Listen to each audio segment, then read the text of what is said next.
সব তীর্থ বারবার, গঙ্গাসাগর একবার। গঙ্গাসাগর গঙ্গা ও বঙ্গোপসাগরের সঙ্গমস্থল। ভারতের বিভিন্ন রাজ্য থেকে বহু তীর্থযাত্রী প্রতি বছর মকর সংক্রান্তিতে ছুটে আসেন ভারতের দ্বিতীয় বৃহত্তম এই হিন্দু মেলাতে।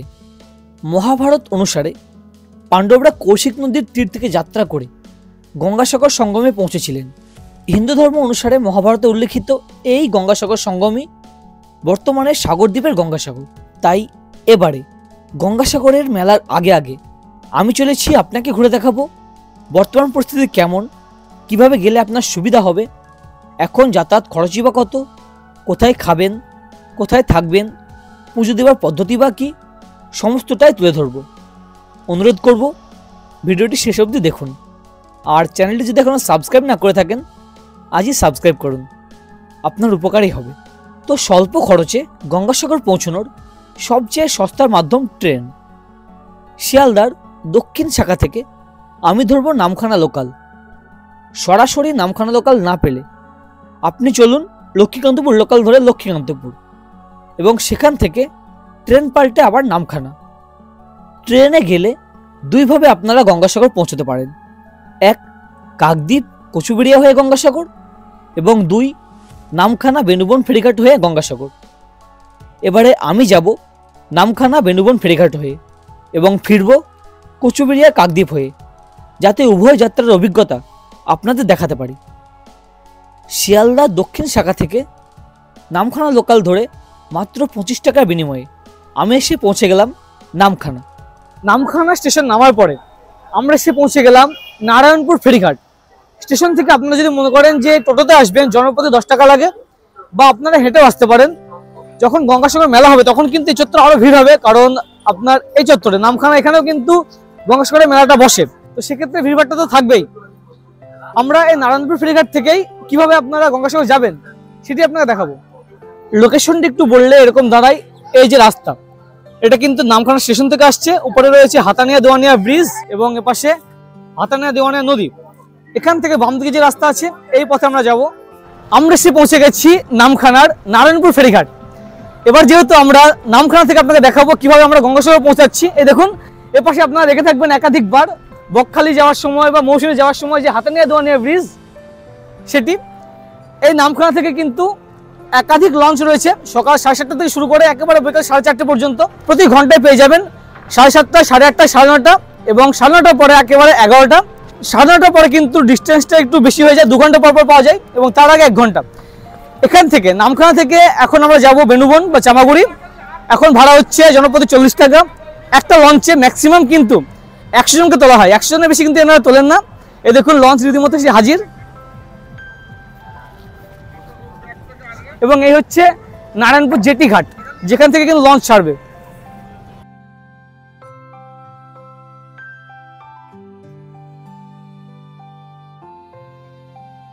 নারায়ণপুর ফেরিঘাট থেকে আমরা এবার সফর করব মা তারিণী। এই হচ্ছে পাইলটের কেবিন, এবং উপরে অনেকটা এরকম যেমন সুন্দরবনের লঞ্চগুলিতে হয় আর কি।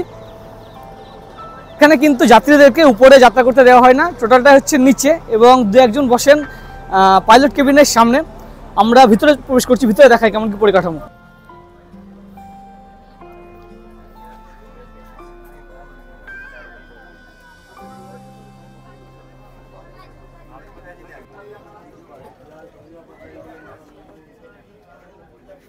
লঞ্চের ভিতরে পরিকাঠামোটা একটু অন্যরকম, চারিপাশে করা রয়েছে এরকম বসা বন্দোবস্ত। আপনারা তো সুন্দরবনের লঞ্চ দেখেছেন একাধিকবার, কিন্তু ভিতরে থাকে বেড। এখানে এরকম চারিপাশে বসা বন্দোবস্ত, মানে এখানে ম্যাক্সিমাম কিন্তু 100 জন যে বসবে লঞ্চের ভিতরে বসবে, উপরে কিন্তু কাউকে যাত্রা করতে দেবে না। 2-1 জন পাইলট কেবিনের সামনে ওখানে বসবে। আমরা যে লঞ্চে চলেছি এই লঞ্চ কিন্তু একেবারে 11টার সময় চলবে এখান থেকে। দেখি যাত্রাপথ কেমন হয়। এই দেখুন রীতিমতো সাউন্ড শুরু হয়ে গেছে, জানি না কতটা শুনতে পাবেন। আমাদের যাত্রা শুরু হলো, আমরা আগে চলেছি বেনুবন ফেরিঘাটের দিকে।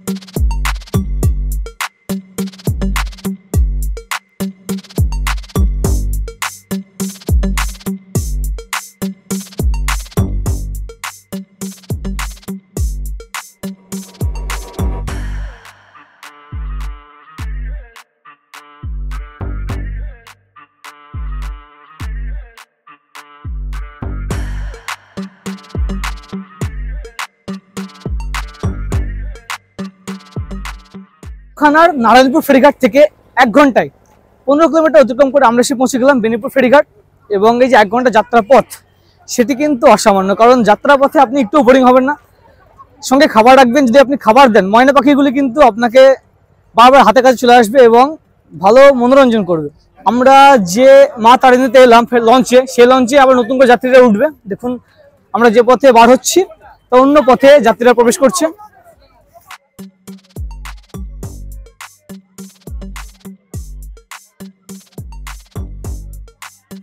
ফেরিঘাট থেকে উঠে আসার পরে ডান দিকে দেখতে পাচ্ছি এখানে রয়েছে সিন্ডিকেট। সেখানে কিন্তু টোটো, অটো, ম্যাজিক ভ্যান সমস্ত কিছু আপনারা পাবেন এবং একটি কাউন্টার রয়েছে। মেইন চত্বর থেকে কিছুটা সামনের দিকে হেঁটে এলাম আমরা এবং আমরা পেয়ে গেলাম একটি ম্যাজিক ভ্যান, যেটি কিন্তু আমাদের 50 করে নিল। ফেরিঘাট থেকে উঠে আসার পরে ডান দিকে যে সিন্ডিকেট, সেখান থেকে যদি আপনারা টোটো বুক করেন, যাওয়া আসা রিজার্ভে নেয় 520 এবং জনপ্রতি 60 টাকা।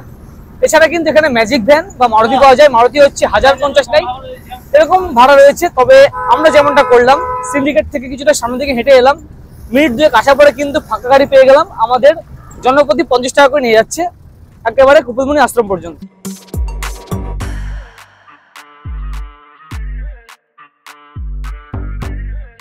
এগারো কিলোমিটার রাস্তা আমরা এলাম, বুঝতে পারলাম না রাস্তা কিন্তু এখন দারুণ রাস্তা, মাখনের মতো রাস্তা পুরো। এবং গাড়ি এসে আমাদের এখানে নামিয়ে দিল। এই দেখুন এখানে সাইনবোর্ডে দেওয়া রয়েছে কপিলমুনির আশ্রম এবং সার্কিট হাউস এই দিকটাতে। রাস্তায় প্রবেশ করতেই দেখতে পাচ্ছি রাস্তার দুপাশে রয়েছে একাধিক দোকান, একাধিক হোটেল। এই দেখুন এরকম কিছু খাবারের হোটেল রয়েছে, বিভিন্ন দোকান রয়েছে। এই সোজা পথে আমরা আগে এলাম এবং ডান হাতে রয়েছে আশ্রম চত্বর। তবে আমরা এখন আগে চলেছি, স্নান করব এবং স্নান করার পরে আমরা আশ্রম চত্বর আপনাকে দেখাবো। এই দেখুন থরে থরে লোক গঙ্গা স্নান করে ফিরছেন, আমরা সে পথে আগে চলেছি। এখানে কিন্তু রাস্তার দুপাশে রয়েছে একাধিক দোকান, ডান দিকে বিভিন্ন রকমারি দোকান, রকমারি সামগ্রী কেনার দোকান এবং বাম দিকে রয়েছে বিভিন্ন হোটেল, অস্থায়ী সব হোটেল। আমরা এসে পৌঁছেছি ডিসেম্বরের 29 তারিখ এবং দেখুন পুরো দমে জোর কদমে কিন্তু এখানে সাজানো গোছানো কাজ চলছে। আমরা গঙ্গাসাগর এসে পৌঁছেছি মাত্র 125 টাকার বিনিময়ে। শিয়ালদা সাউথ সেকশন থেকে নামখানা লোকাল ধরে আসবেন, নামখানা মাত্র 25 টাকা। নামখানা স্টেশন থেকে নারায়ণপুর ফেরিঘাট 10 টাকা, নারায়ণপুর ফেরিঘাট থেকে বেনাপুর ফেরিঘাট 40 টাকা, আশ্রম পর্যন্ত জনপ্রতি 50 টাকা। মোট 125 টাকা বিনিময়ে আপনি এসে পৌঁছে যাবেন আমাদের মতোই গঙ্গাসাগর, যদি আপনারা নামখানা হয়ে আসেন। চলে এসেছি সাগর পাড়ে এবং বেশ স্ট্রাগল, কারণ আমরা কিন্তু সাথে করে বস্তা বা পেপার নিয়ে আসিনি, সমীরদের সাথে নিয়ে এসেছিল বেড কভার, সেটাই পাততে হয়েছে আমাদের ব্যাগপত্র রাখার জন্য। এবং আজকে যেহেতু ডিসেম্বরের 29, সেই কারণে কিন্তু ভিড়ভাড়টা খুব একটা নেই, মোটামুটি ভিড়ভাড়টা। আমরা চলেছি শুরুতে যেমন বালি, তবে এই চত্বর হচ্ছে কাদাটে, একটু স্লিপারি ভাব রয়েছে সেই কারণে। জনশ্রুতি আছে যে কপিলমুনির গঙ্গাসাগরে একটি আশ্রম ছিল। সাগর রাজার 60,000 পুত্র কপিলমুনির ক্রোধে ভস্মীভূত হয়েছিল এবং তাদের আত্মাকে নরকে নিক্ষেপ করা হয়েছিল। সাগর রাজার নাতি ভগীরথ সাগরের পুত্রদের দেহাবশেষ ধৌত করতে এবং তাদের আত্মাকে মুক্তি করতে স্বর্গ থেকে গঙ্গাকে নিয়ে এসেছিলেন। তাই প্রতি বছর মকর সংক্রান্তিতে সারা ভারতবর্ষ থেকে তীর্থযাত্রীরা আসেন তেনাদের পুণ্য অর্জন করতে গঙ্গা স্নানে। আমরা এসে স্নান করলাম ইউনিট 2-তে। এখানে দেখতে পাচ্ছি পুরোদমে কাজ চলছে, এগুলো সব কিন্তু পুলিশ ক্যাম্প বানাচ্ছে। এবং ইউনিট 1 এবং ইউনিট 6 ওখানেও এরকম ক্যাম্প বানাবে থাকার ব্যবস্থার জন্য। পুরোদমে কিন্তু কাজ চলছে। আজকে ডিসেম্বরের 29, বুঝতে পারছেন দিন ঘনিয়ে আসছে, সেই কারণে কিন্তু খুব তোড়জোড়ের সঙ্গে কাজ করা হচ্ছে। কপিলমুনি বা কপিলা একজন বৈদিক ঋষি, যিনি চক্রধনুষ নামেও পরিচিত। কপিলা ঋষি কর্দমা ও দেবহূতির 10ম সন্তান। ঋষি কর্দমাকে ভগবান নারায়ণ একটি বর দিয়েছিলেন যে তিনি নিজেই তার পুত্র হিসেবে জন্মগ্রহণ করবেন।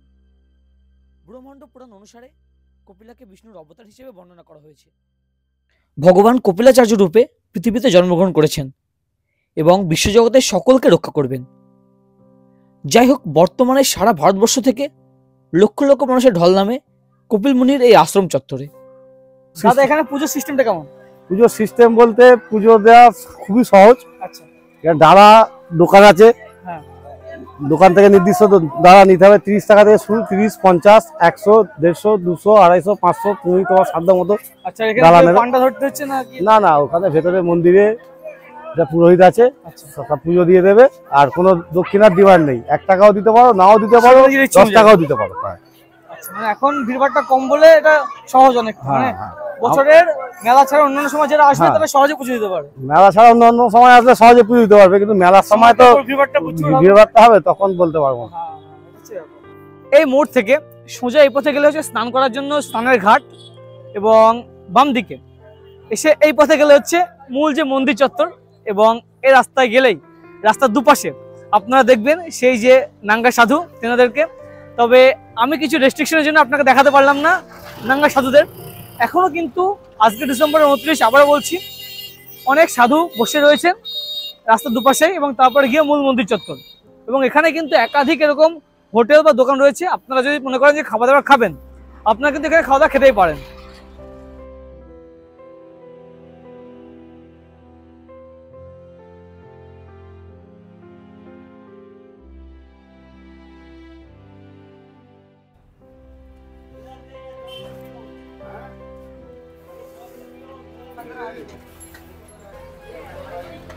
আমরা এসে খাওয়া দাওয়া করছি বাস স্ট্যান্ড চত্বরে, এবং আমরা অর্ডার করেছি ভেজ মিল। এখানে আনলিমিটেড ভেজ মিল, ভাত, ডাল এবং আলু ভাজার সঙ্গে আরও 2টো এক্সট্রা তরকারি রয়েছে।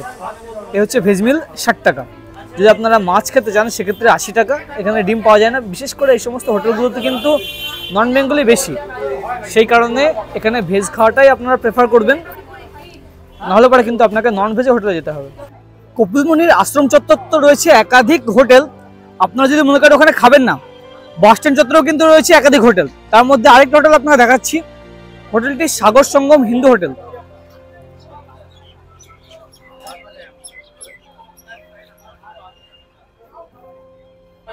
এই সমস্ত চত্বরে কিন্তু ভেজ মিল সব একই রকম রেট, 60 টাকা ভেজ মিল। যদি আপনারা ডিম ভাত খেতে চান 75, এবং মাছ ভাত খেতে চাইলে 90। এবার বলি চলুন, আপনারা যারা গঙ্গাসাগর এসে থাকার প্ল্যান করছেন, এখানে রয়েছে একাধিক থাকার জায়গা, একাধিক আশ্রম, একাধিক গেস্ট হাউস। আমি বেশ কিছু আশ্রম এবং গেস্ট হাউসের নম্বর ডেসক্রিপশন দিয়ে রাখছি। আমরা বেনাবন থেকে গঙ্গাসাগর এসেছিলাম, সেক্ষেত্রে রাস্তা ছিল 11 কিলোমিটার। তবে যাওয়ার সময় আমরা অন্য পথে যাব, আমরা ভাবছি কাকদ্বীপ হয়ে যাব। তো কাকদ্বীপ হয়ে যাওয়ার জন্য গঙ্গাসাগর থেকে আমাদের প্রথমে যেতে হবে কচুবেড়িয়া ফেরিঘাট। গঙ্গাসাগর থেকে কচুবেড়িয়ার ডিস্টেন্স 23 কিলোমিটার। তার জন্য বিভিন্ন মাধ্যম রয়েছে, বাস রয়েছে, দেখতে পাচ্ছেন আমার পিছনে। এই বাসগুলো সব কচুবেড়িয়া যায়, এছাড়া অটো আছে, টোটো আছে। গঙ্গাসাগরের বাস স্ট্যান্ড থেকে কচুবেড়িয়া ফেরিঘাটের কিন্তু বাসে ভাড়া 40 টাকা, এবং ম্যাজিকে 70 টাকা বলবে, 60 টাকা পর্যন্ত আপনার রাজি হবে। তবে বাসে যেহেতু প্রচণ্ড ভিড়, সেই কারণে আমরা ম্যাজিক ভ্যানে যাওয়ার চিন্তা ভাবনা করছি। ম্যাজিক ভ্যানে যাবো কচুবেড়িয়া।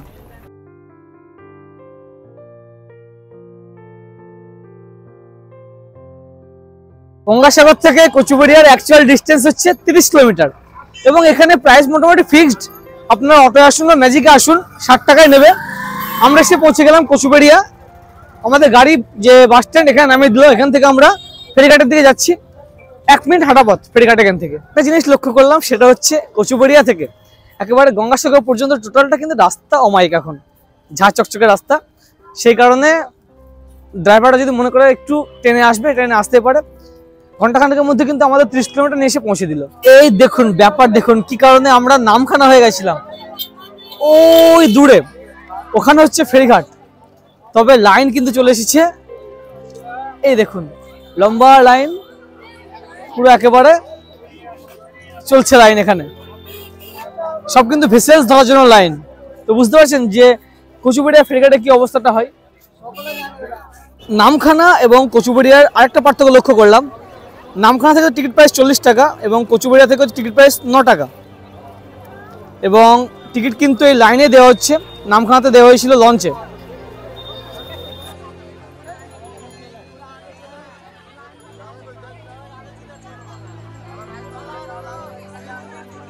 আপনারা ধীরে ধীরে যান, তাড়াহুড়া কোনো প্রয়োজন নেই। এই যে প্রচন্ড ভিড়, এই ভিড়কে একটু এড়ানোর জন্য কিন্তু একসাথে 2000 জন যাতে যেতে পারে, তার জন্য কিন্তু বড় ভেসেল দিয়েছে। ওই কারণে বারবার অ্যানাউন্স করছে যে আপনারা কেউ বসবেন না, সবাই দাঁড়িয়ে থাকুন, যাতে কিনা বেশি পরিমাণে লোক একসাথে যেতে পারে। অর্থাৎ আমার যেটা মনে হচ্ছে, গঙ্গাসাগর যখন মেলা হবে তখন কিন্তু এরকমই ভেসেলসগুলি দেবে, যখন একটু ভিড়ভাড়টা বেশি হবে। আমাদের যাবার সময় নামখানা থেকে বেনাবনের যাত্রা প্রায় 1 ঘন্টা ছিল। তবে কচুবেড়িয়া থেকে কাকদ্বীপের যাত্রা আধা ঘন্টা মতো এবং ফেরার সময় প্রচুর ভিড়ভাড়।